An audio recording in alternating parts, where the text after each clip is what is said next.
मेरी सास मुझे रोज़ाना रात को दूध पिलाती थी और मुझसे बहुत प्यार करती थी।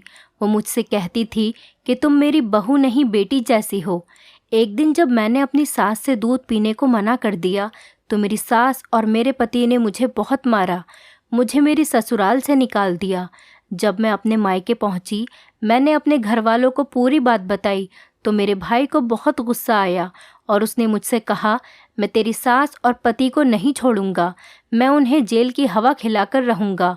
उसके बाद मेरा भाई मुझे लेकर मेरे ससुराल में पहुंचा तो वो मेरी सास को देखते ही उनसे कुछ कहने के बजाय उनके आगे हाथ जोड़कर माफ़ी मांगने लगे। ये देखकर मेरा सर चकरा गया। मेरा नाम अनीता है। हर रोज़ की तरह आज फिर मेरी सास मेरे पास दूध का गिलास लेकर आई और वो दूध पीते ही मुझे चक्कर से आने लगे। तो मैंने अपनी सास से पूछा, माँ जी, आप दूध में ऐसा क्या मिलाती हैं कि मुझे इसे पीकर ही नींद आने लगती है। मेरी सास ने मेरी तरफ अजीब नज़रों से देखा तो मैंने उनसे कहा, अरे नहीं माँ जी, मैं तो बस ऐसे ही पूछ रही थी। अगर आपको मेरी बात बुरी लगी हो तो मुझे माफ़ कर दीजिए।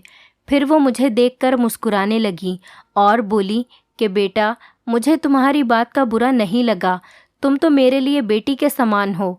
उनका इतना लाड और प्यार देखकर मुझे अपनी कही बात पर पछतावा होने लगा। मैं सोचने लगी कि माँ जी मेरे बारे में क्या सोच रही होंगी। वो रोज़ मेरे लिए इतनी प्यार से दूध गर्म करके लेकर आती हैं और मुझे अपने हाथों से पिलाती हैं और मैं उनके बारे में कितना गलत सोच रही हूँ। यही सोचते सोचते मुझे नींद आ गई। सुबह के 6 बजे मेरी आँख खुली। मैंने देखा कि मेरी सासू माँ आरती कर रही हैं। मैं भी जल्दी से नहाकर पूजा करके अपने काम में लग गई। हमारी शादी को 1 साल हो चुका था। मेरी सास मेरे साथ बहुत अच्छा बर्ताव रखती थी। कभी कभी तो मैं अपने पति से भी कहती थी कि आपसे ज़्यादा तो माँ जी मुझसे प्यार करती हैं।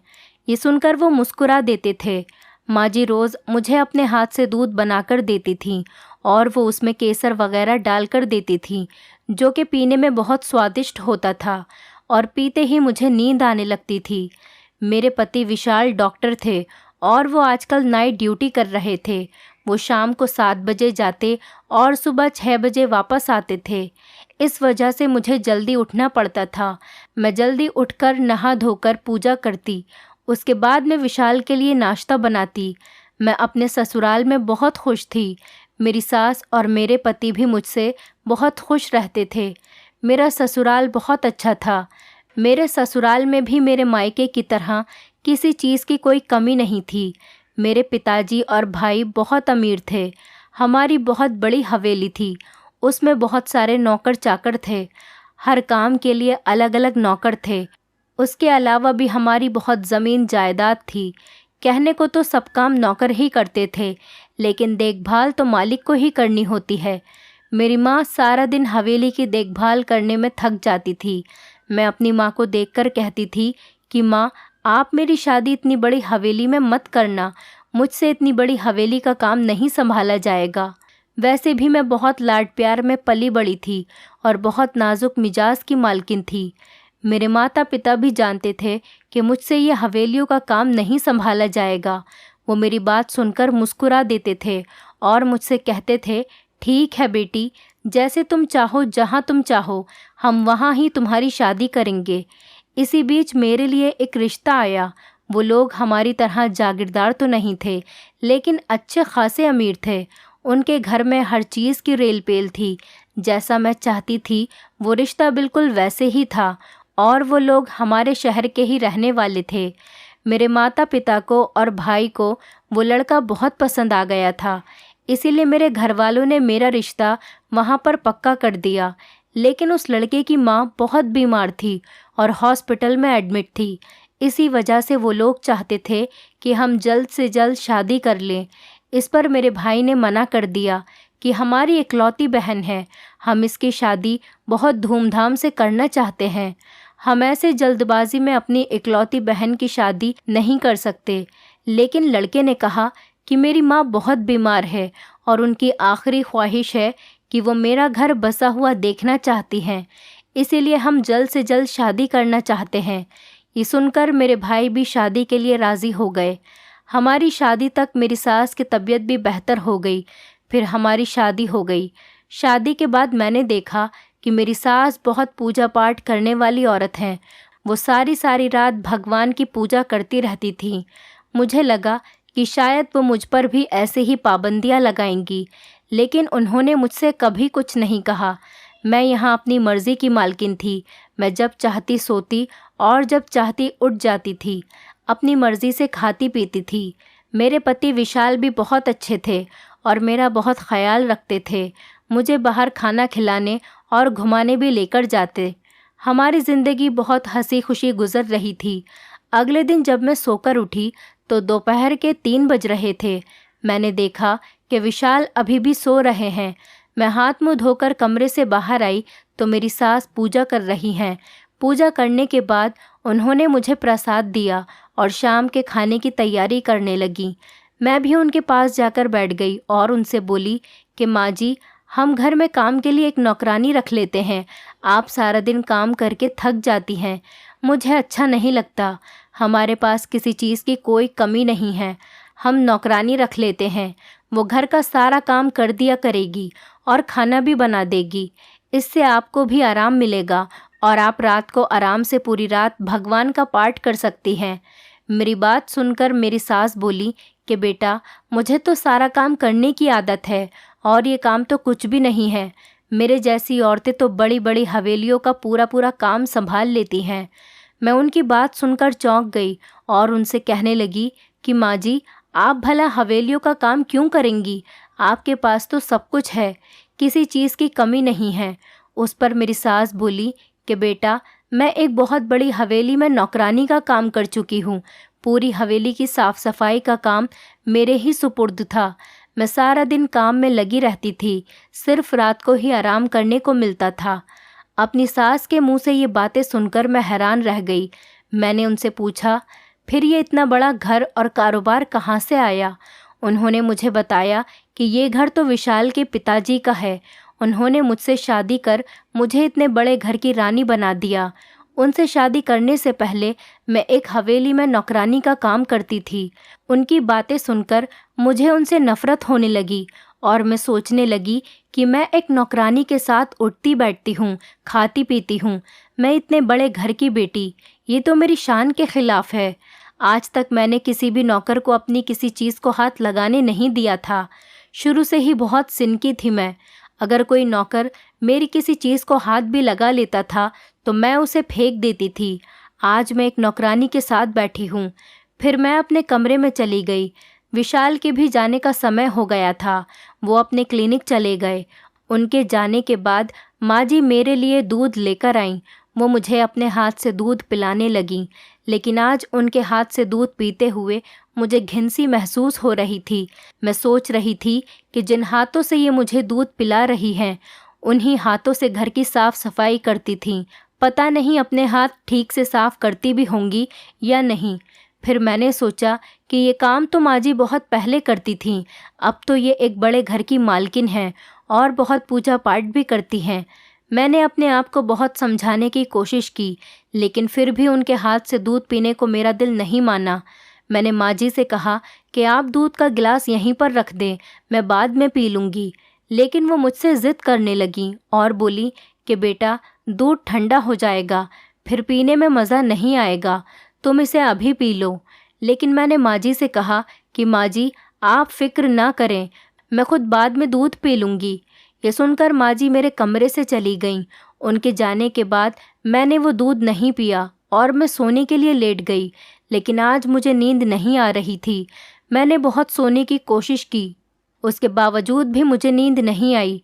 तब मेरा शक माँ जी पर गया कि हो सकता है कि माँ जी मुझे दूध में कुछ डालकर पिलाती हों, जिसकी वजह से मुझे नींद आ जाती है। मुझे सुबह में जल्दी भी उठना है, क्योंकि विशाल सुबह 6 बजे ही घर आ जाते थे। उनके लिए नाश्ता बनाना होता था। इसीलिए मैंने सोचा कि चलो दूध गर्म करके पी लेती हूँ। जब मैं दूध गर्म करने के लिए किचन में गई, जाते ही मुझे घर में किसी के होने का एहसास हुआ। मैंने सोचा कहीं घर में चोर तो नहीं आ गए। मुझे चोरों से बहुत डर लगता था। मैं हल्के हल्के कदमों से बाहर की तरफ गई। अचानक ही डर की वजह से मेरे हाथ से किचन के कुछ बर्तन गिर गए। फिर मुझे किसी के कूदने की आवाज़ आई तो मैं डर की वजह से अपने कमरे में चली गई। मैंने कमरे में जाकर कमरे को अच्छे तरीके से लॉक कर लिया और मैं सोने की कोशिश करने लगी। पता नहीं रात के किस पहर में मेरी आंख लग गई। सुबह विशाल ने आकर मुझे जगाया। रात को देर से सोने की वजह से मेरा चेहरा सूज गया था।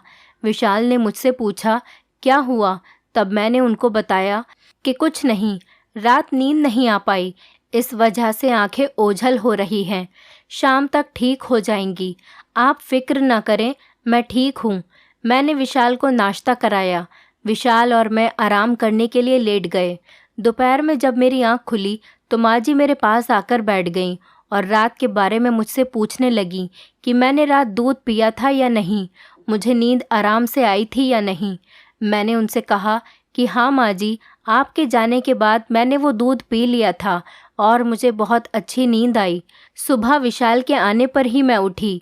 ये सुनकर माँ जी सुकून से हो गईं और मेरे पास से उठकर चली गईं। अब मेरा शक मेरी सास पर गहरा होता जा रहा था। मुझे लग रहा था कुछ ना कुछ तो गड़बड़ ज़रूर है, लेकिन मैंने अपनी सास के सामने कुछ भी जाहिर नहीं होने दिया। सारा दिन रोज़ की तरह ही रहा। शाम के समय विशाल अपने क्लिनिक चले गए। उनके जाने के बाद माँ जी दूध लेकर मेरे पास आईं और मुझे दूध पिलाने लगी और मुझसे कहने लगी कि तू मेरी बहू नहीं, बेटी की तरह है। मैं तुझे अपनी बेटी की तरह प्यार करती हूँ, इसीलिए मैं तुझे रोज़ाना अपने हाथ से दूध पिलाती हूँ। लेकिन मैंने अपनी सास से कहा, माँ जी, आज मेरे पेट में दर्द हो रहा है, मैं थोड़ी देर में खुद पी लूँगी। ये सुनकर माँ जी के चेहरे का रंग उड़ गया और कहने लगी, बेटी, लगता है तुम मेरे हाथ से दूध पीना नहीं चाहती। मैंने कहा, माँ जी, ऐसी कोई बात नहीं है, ठीक है, आप मुझे दूध पिला दीजिए। फिर मैंने उनके हाथ से थोड़ा सा दूध पी लिया और बाकी रख दिया। वो खुशी खुशी मेरे कमरे से बाहर चली गईं। थोड़ी देर बाद उन्होंने देखा कि मैं सो गई हूँ, लेकिन मैं पूरे तरीके से नहीं सोई थी, हल्की नींद में थी। मैंने बहुत कोशिश की कि मुझे नींद नहीं आए, लेकिन शायद थोड़ा सा दूध पीने की वजह से मुझ पर बेहोशी तारी हो रही थी। मेरी बहुत कोशिश के बावजूद भी मुझे नींद आ गई और सुबह विशाल के आने पर ही मेरी आँख खुली। अब मुझे पक्का यकीन हो गया था कि ज़रूर मेरी सास मुझे दूध में नींद की दवाई देती है, जिसकी वजह से मुझे इतनी जल्दी नींद आ जाती है। लेकिन अब मैंने भी सोच लिया कि मैं जानकर ही रहूँगी आखिर ये माजरा क्या है। रात को कोई ना कोई बहाना करके मैं दूध पीने से इनकार कर दूंगी। सारा दिन मैं अपनी सास के साथ रही, लेकिन उन्हें किसी भी बात का एहसास नहीं होने दिया। रात को जब वो मेरे पास दूध लेकर आईं, मैंने उन्हें किसी तरीके से दूध ना पीने के लिए मना लिया। मैंने उनके जाने के बाद दूध फेंक दिया और मैं अपने बिस्तर पर ऐसे लेट गई जैसे कि मैं सो रही हूँ। कुछ देर के बाद माँ जी मेरे कमरे में आईं, मुझे सोता हुआ देखकर चली गईं। बाद में मैं अपने कमरे से बाहर गई। मैं यूं ही सास के कमरे की तरफ जाने लगी। अचानक मुझे छत पर से कुछ आवाज़ें आईं। मैं उन आवाज़ों को सुनकर डर गई, लेकिन आज मुझे हिम्मत करके सच जानना ही था। मैं छत की तरफ जाने लगी। किसी मर्द की आवाज़ आई। वो मेरी सास से कह रहा था कि तुम सारा दिन काम कर कर के थक जाती होगी, आराम भी कर लिया करो। तुम सारा दिन काम करती रहती हो, मुझे अच्छा नहीं लगता। ये सुनकर मेरी सास उनसे कहने लगी, तुम मेरी इतनी फिक्र करते हो, मुझे बस यही चीज़ अच्छी लगती है। तुम्हारी ये बातें सुनकर मेरी सारी थकन उतर जाती है। अपनी सास और उस मर्द की ये बातें सुनकर तो मेरे पैरों तले से ज़मीन निकल गई। मैं सोचने लगी कि आखिर ये सब चल क्या रहा है। मेरी सास तो बहुत पूजा पाठ वाली औरत थी, कहती थी कि मैं सारी सारी रात भगवान का पाठ करती हूँ। इनकी असलियत ये है, मैं ये सोच भी नहीं सकती थी। फिर मैं अपने कमरे में चली गई और यही बातें सोचते सोचते सो गई। सुबह जब मेरी आँख खुली, विशाल आ चुके थे। मैंने और विशाल ने नाश्ता किया। फिर विशाल आराम करने के लिए चले गए और मैं अपनी सास के पास जाकर बैठ गई। माँ जी, आप जिस हवेली पर काम करती थीं, वहाँ से आपने काम क्यों छोड़ दिया? मेरा ये सवाल सुनकर मेरी सास के चेहरे पर उदासी छा गई और वो गहरी सोच में डूब गईं। फिर मुझसे बोली कि बेटी, बड़े लोग छोटे लोगों को अपने पैर की जूती समझते हैं, उनकी इज्जत जिल्लत कुछ नहीं जानते। वो उन्हें ज़मीन के कीड़े मकोड़े की तरह समझते हैं। जहाँ मैं काम करती थी वहाँ के मालिक का बेटा मुझे गंदी नज़रों से देखता था और मुझसे नाजायज़ रिश्ता बनाने की बातें करता था। जब मैं उससे मना करती वो मुझे धमकी देता था कि मैं तुम्हें बदनाम कर दूंगा। मुझसे ज़बरदस्ती शादी करना चाहता था। हवेली के सारे लोग कहीं बाहर गए हुए थे तो उसने मुझसे ज़बरदस्ती शादी कर ली और मुझे धमकी दी कि अगर मैंने किसी को कुछ बताया तो वो मुझे ही बदनाम कर देगा। आखिर सच कब तक छुप सकता था। कुछ समय के बाद जब सबको पता चला तो उसने मुझे ही गलत साबित कर दिया और मुझे घर से निकलवा दिया। मैंने सबको सच्चाई बताने की बहुत कोशिश की, लेकिन मालिकों के सामने नौकर की भला कौन सुनता है। उन्होंने सबके सामने मेरी बहुत बेइज्जती की और मुझे हाथ पकड़कर अपनी हवेली से बाहर निकाल दिया। मैं उनके सामने बहुत रोई, अपनी सच्चाई बताई, लेकिन किसी ने मेरी एक बात भी नहीं मानी। अपनी कहानी सुनाते सुनाते माँ जी की आंखों से आंसू बह रहे थे। मैंने उन्हें गले से लगा लिया और उनको दिलासा देने लगी। वो बहुत ज़ोर ज़ोर से रो रही थीं। उनकी आंखों से उनका दर्द झलक रहा था और मुझसे कहने लगी कि बेटी, आज तुमने मेरे दर्द को हल्का कर दिया। मुझे अपनी सास पर बहुत अफसोस हो रहा था, लेकिन मैं ये भी सोच रही थी कि रात जो मेरी आंखों ने देखा वो क्या था। मैं एक अजीब कश्मकश में थी। उन्होंने मुझे बताया कि मुझे हवेली से निकाल दिया गया था तो मेरे पास रहने के लिए कोई ठिकाना नहीं था। उस समय विशाल के पिताजी ने मुझसे शादी की और मुझे सहारा दिया।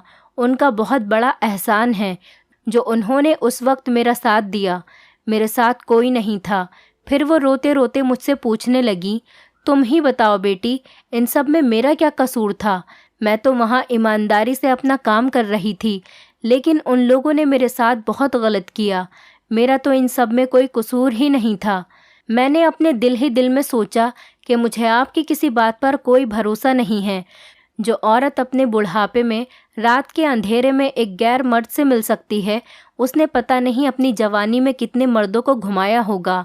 उसके बाद मैं माँ जी को उनके कमरे में लेकर चली गई और मैं खुद भी अपने कमरे में आ गई।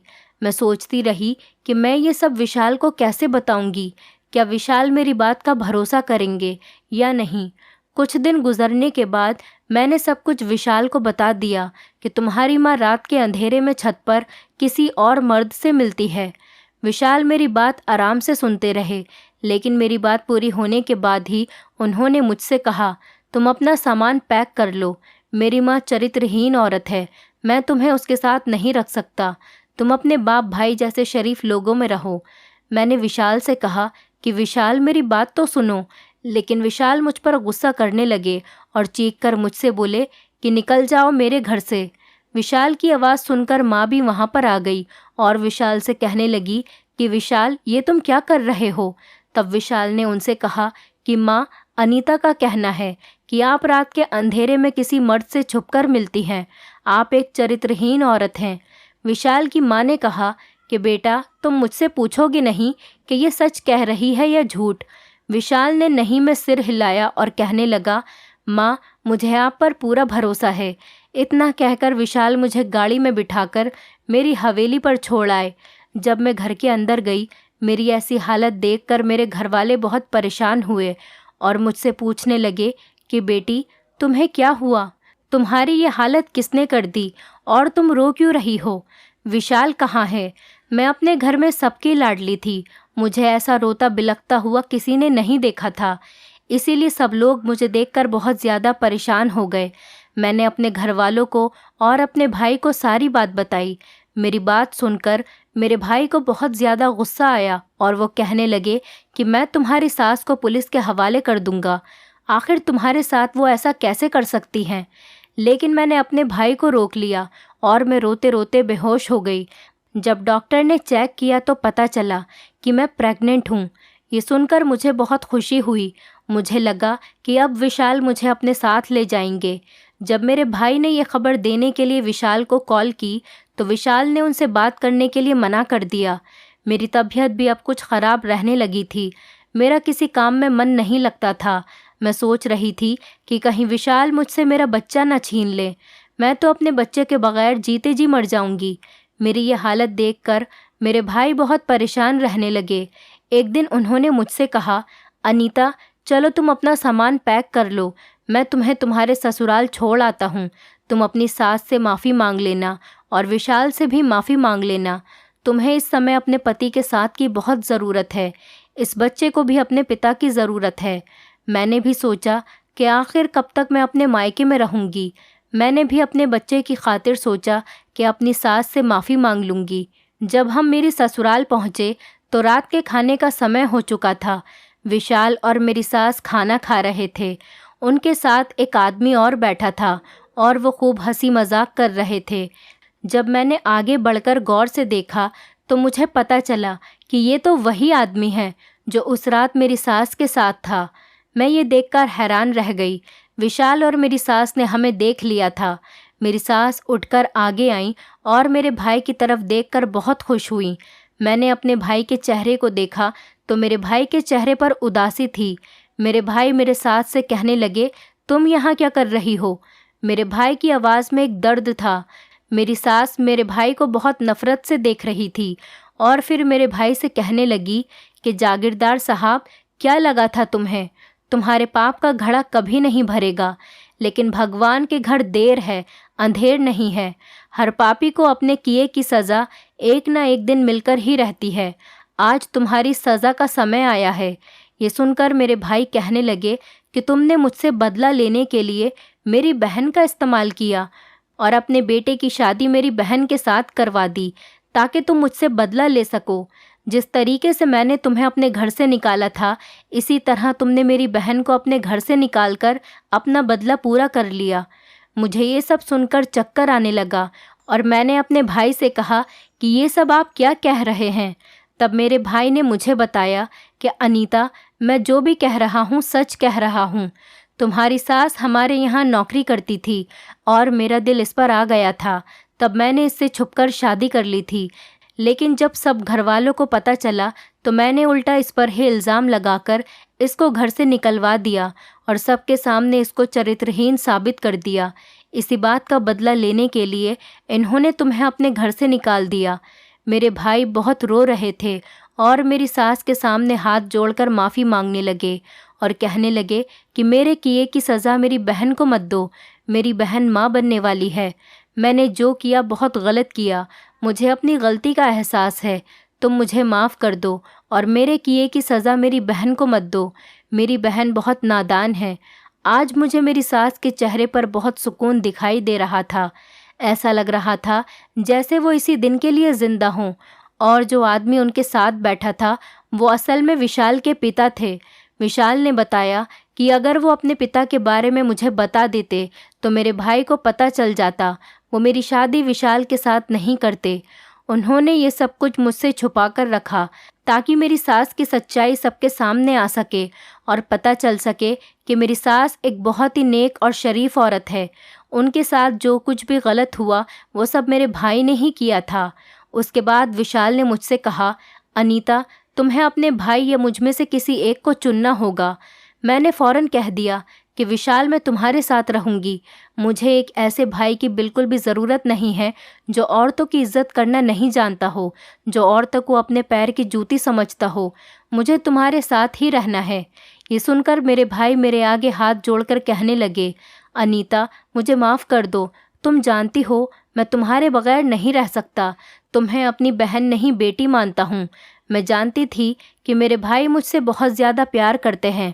उन्होंने मुझे अपनी औलाद की तरह रखा है, लेकिन मेरे लिए मेरे पति और मेरी सास ज़रूरी थी। मेरे लिए मेरा घर बचाना ज़रूरी था। मेरे पति और मेरी सास एक बहुत अच्छे इंसान थे। मैंने अपनी सास से भी हाथ जोड़कर माफ़ी मांग ली थी। मेरी सास भी मुझे माफ़ कर चुकी थी। मैंने अपने भाई से सारे रिश्ते नाते ख़त्म कर दिए थे और वो रोते रोते मेरे घर से चले गए। कुछ समय के बाद हमारे घर में एक नन्हा सा मेहमान आ गया। विशाल के पिताजी भी अब हमारे साथ ही रहते थे। अब मैं अपने पति और ससुराल वालों के साथ खुशहाल ज़िंदगी गुजार रही थी। इंसान को अपने किए की सज़ा इसी जन्म में मिलकर रहती है। जब कोई किसी के ऊपर जुल्म करता है तो बदले में भगवान उसके साथ भी वही करता है। दोस्तों उम्मीद करती हूँ आपको हमारी कहानी पसंद आई होगी। कहानी पसंद आई है तो वीडियो को लाइक करें, चैनल पर नए हैं तो चैनल को सब्सक्राइब करें और हाँ, नोटिफिकेशन बेल को ज़रूर दबाएं ताकि अगली अपडेट सबसे पहले आपको मिले।